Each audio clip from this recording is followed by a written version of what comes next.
Hey, I'm Brandon. This December, I was doing some end of year reflections, and I realized that somewhere along the line, I had gotten old enough to have accumulated stories that the world might find interesting. So, as part of Christmas and giving back, I thought I would share my experience recruiting for and getting job offers at some big tech companies. So, if you're an aspiring software engineer looking to break into big tech, these stories might serve as a helpful reference or cheat code for you.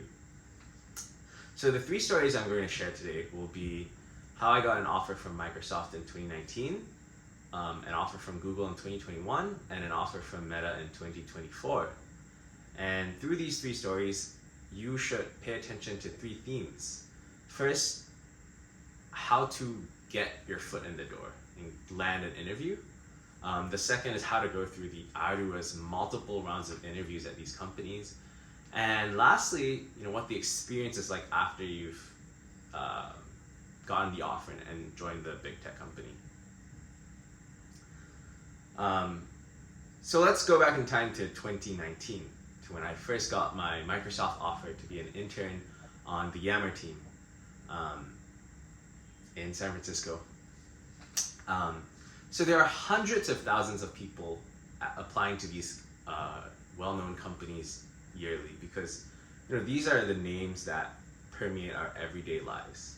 And so out of these hundreds of thousands of people, how do we stand out and actually land that first interview? And that was a question I think I struggled with, my classmates struggled with. I definitely have in the past, sent resumes and applications in not to hear back from anything until 2019. And what I did differently in the years building up to this was that I participated in a lot of hackathons in 2018. And hackathons, for those of you who don't know, are basically 24 to 48 hour sprints where you sometimes don't sleep and you just build out an MVP, a minimally viable product for something that you think could help the world and solve one of the problems. And so that was what I was doing with my computer science knowledge. I thought it was very fun. I thought it was very impactful, very meaningful. And after doing a couple of these hackathons and winning some awards, I convinced a group of friends to take on Canada's largest hackathon. And so that's Hack the North 2018, hosted by the University of Waterloo. It was quite a fanfare. They fed us with a lot of good food, poutine, beaver tails. There were thousands of participants and companies and sponsors. And what my friends and I did was that we reached out to the computer science department in our own school. We said, we're going for this international hackathon. We want to, do well and put our school on the map. Can we borrow the Microsoft HoloLens from your department? Because back in 2018, augmented reality was still very cool. I mean, it still is now, but back then, even more cool, even more avant-garde. So they lend us the HoloLens device. We go to Canada. We don't sleep for, I think, 2 days over the weekend. And we build out a real-time translation app on the HoloLens. Basically, you put on these augmented reality glasses, and if people around you speak a foreign language, it automatically gets a subtitle in front of your eyes. So it helps if you want to do translation or if you wanted to just have a hearing aid. So this product actually won us, the Microsoft award at the hackathon. And I think really that was what sort of helped me get my foot in the door, because come the next year when the Microsoft campus recruiters came to school, I struck the conversation by saying, you gave me an award last year. and that probably left an impression, and what was, what opened the door to my first interview with Microsoft, leading to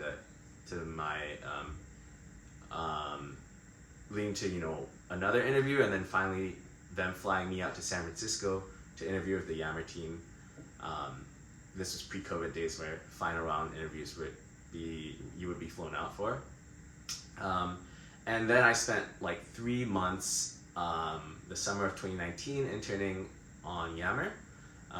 It was incredible. I learned a lot. The culture was everything I expected and more. and I totally understand why people work so hard to get into big tech, because the kind of work that you do scales to millions of people, and the kind of culture that I was with some really talented engineers who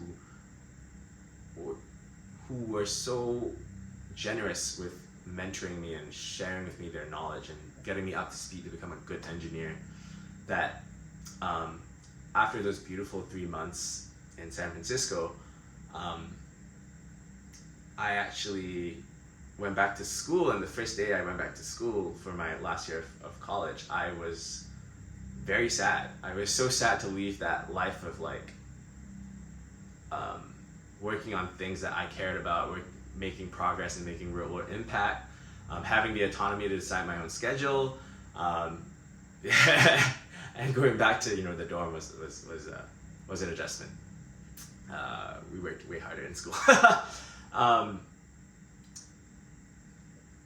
So that was the Microsoft story, how hackathons, personal projects, side projects can help to accentuate your resume and land you that first interview.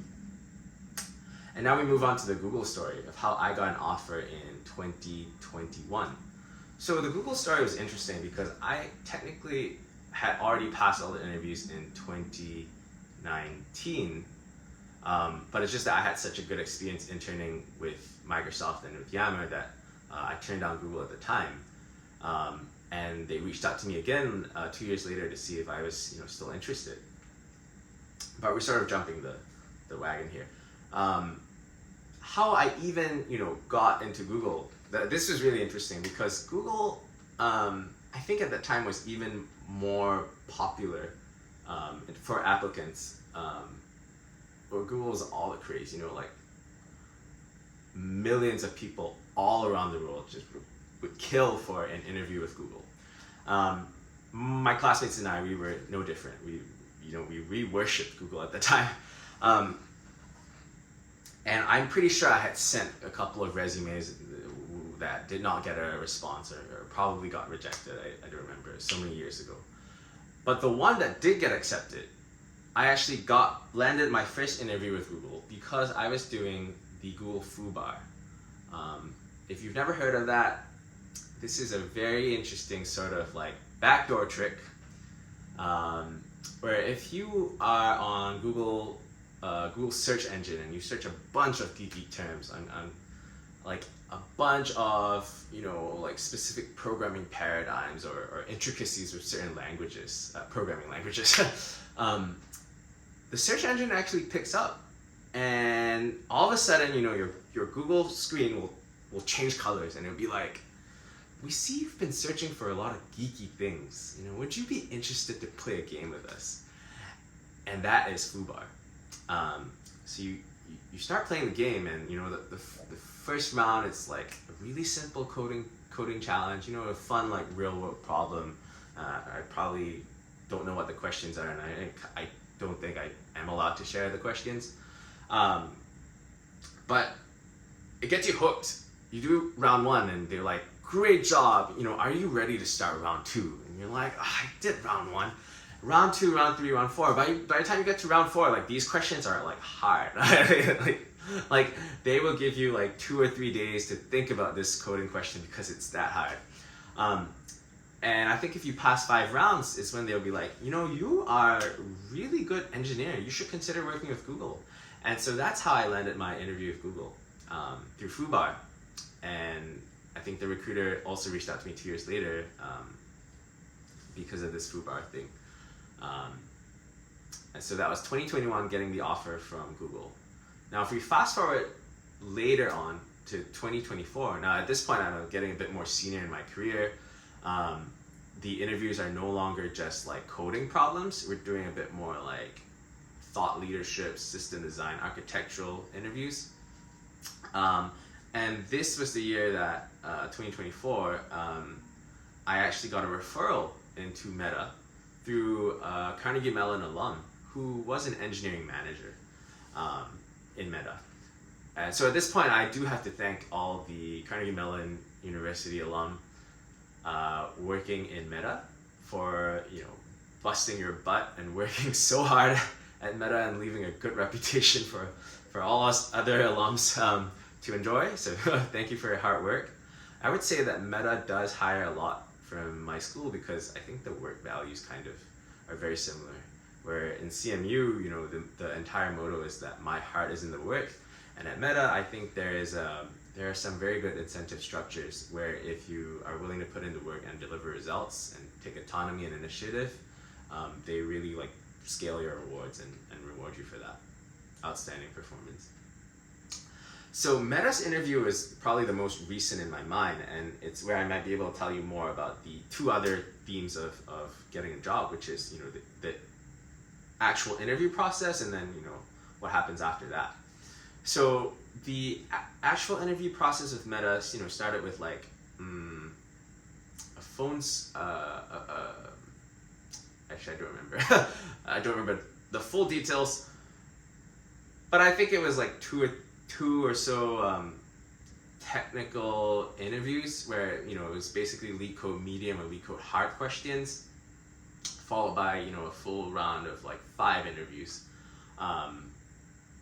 But this being like more like senior role I was interviewing for, the on-site focus heavily also on the system design part, where it was really a culmination of everything I had been working on at Microsoft for the last like 4.5 years, summarized into like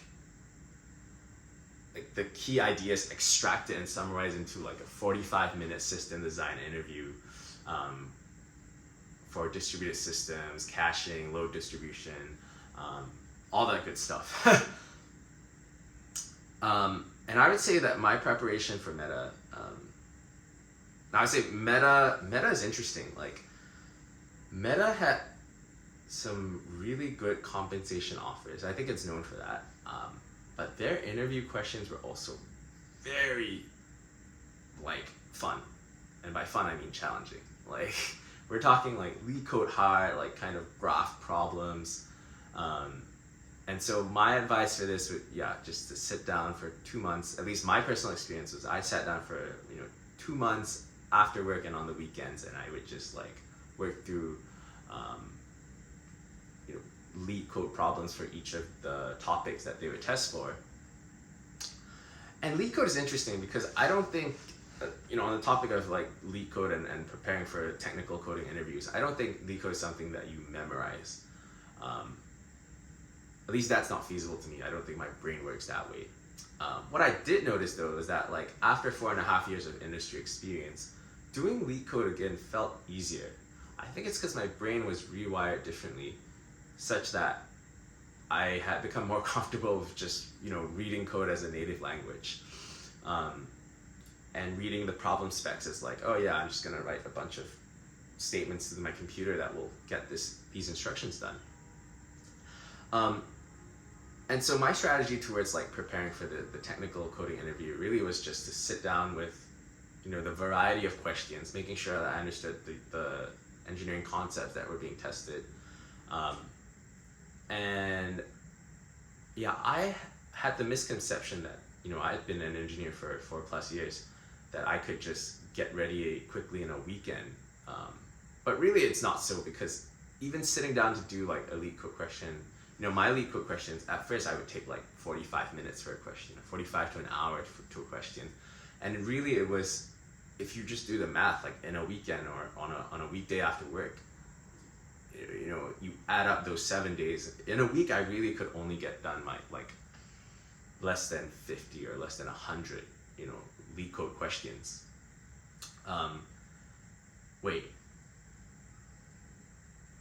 Less than 50. Less than 50 lead code questions.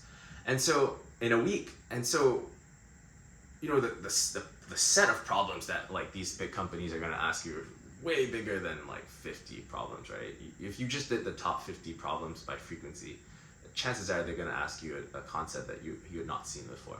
And so it was that consistent, like doing 50 problems a week, and then understanding the rationale and the logic behind the solutions for those 50 problems, and sort of applying the similar logic to the next 50 and the next 150 and the next 250 problems.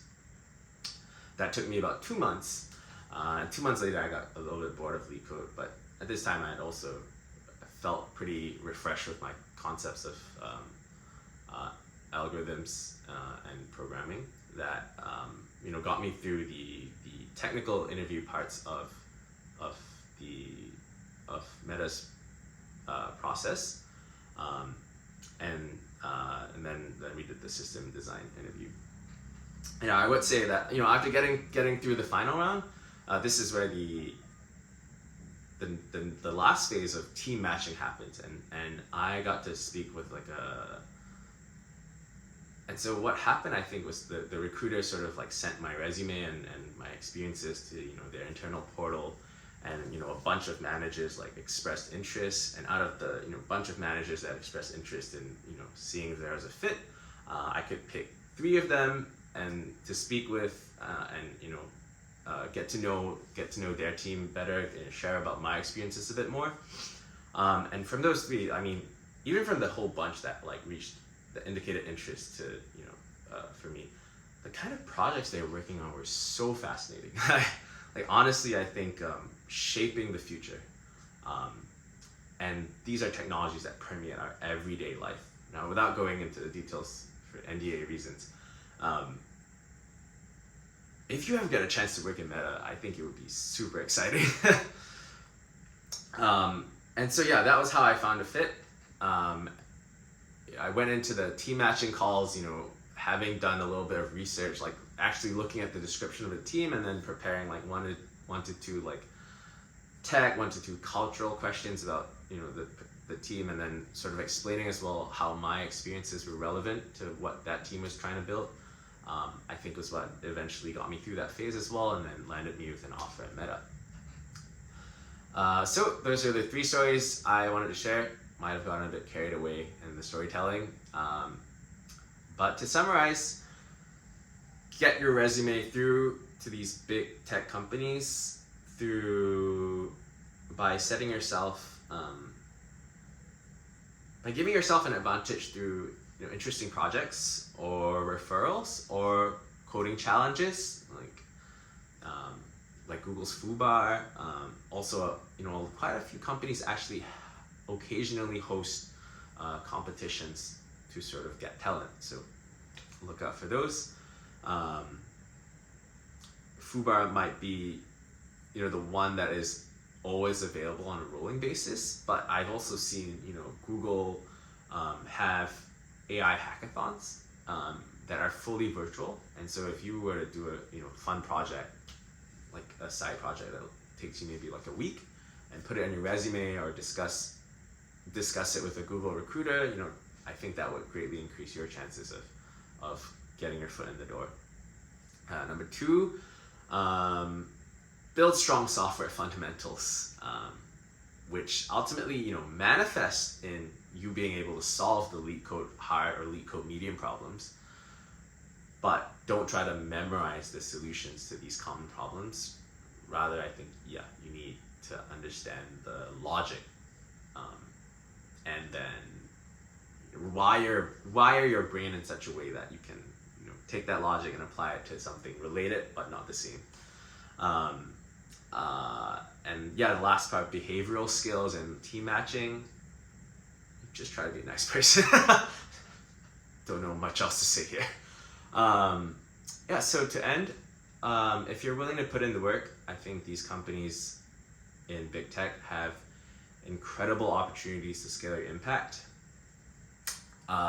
It's very interesting because back in college, there were some stereotypes going on that like if you went to work in big tech, you'd be like a corporate sellout, or I think the cool thing was to do like a startup and really be meaningful or impactful. My perspectives have definitely changed after 4.5 years in big tech. I find it super meaningful. I find it incredibly impactful. The work that I do, the code that I write, is able to enable like 300 plus million people collaborate more effectively on platforms and get more done at work. I felt very aligned with Microsoft's mission to empower people and organizations to achieve more. But of course, I might be biased.